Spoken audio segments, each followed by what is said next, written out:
Hi, I'm Eric with Garden Gate Magazine, and we've had dozens of questions on both social media and our website on how to prune hydrangeas.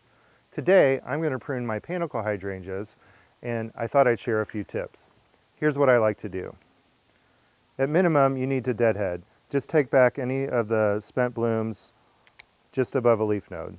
Sometimes I like to go through and do that first, just so I can get in a little tighter and see what I'm doing.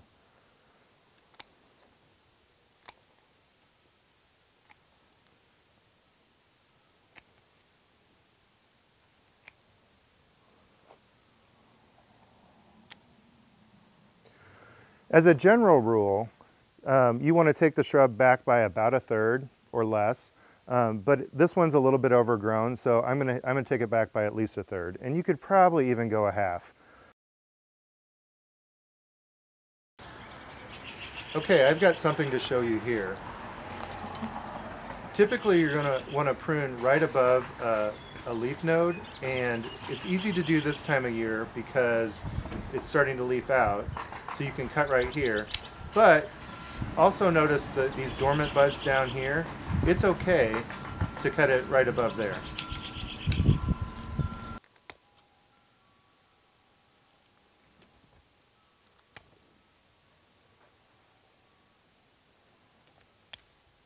Another thing I love about panicle hydrangeas is they're super cold hardy, and they really stand up to our Iowa cold winters.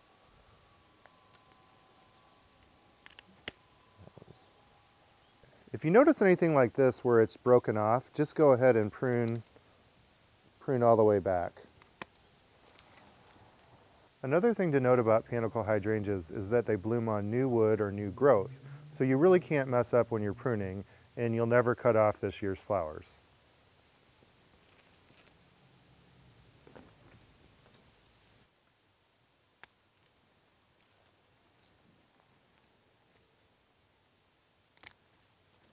Another thing I've noticed is that the bottom of this shrub there's a lot of like scraggly growth towards the bottom, and it makes it really difficult to mow.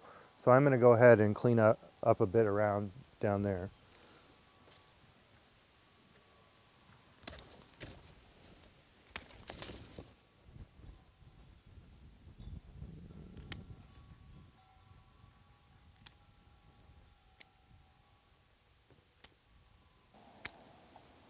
You'll want to step back every once in a while and look at the overall shape to make sure that you're getting the this nice vase shape that you want.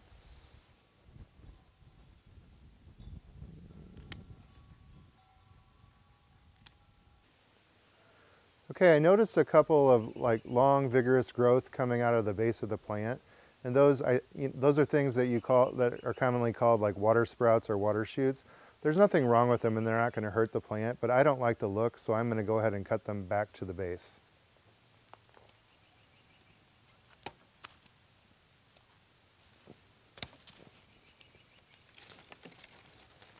Okay, here's something I want to show you. As you can see, this is leafing up way up high up here, but it's okay to cut back to a dormant bud like you see here. Now I've got this hydrangea about to the height and shape that I want. I'm going to go back in and clean up a little bit of any more dead or weak or spindly growth, but I think overall we're ready for the season. Hi, I'm Kristen with Garden Gate Magazine. If you enjoyed that video, be sure to subscribe to Garden Gate Magazine's YouTube channel. There you'll find tips, design ideas, and how-to help for gardeners just like you.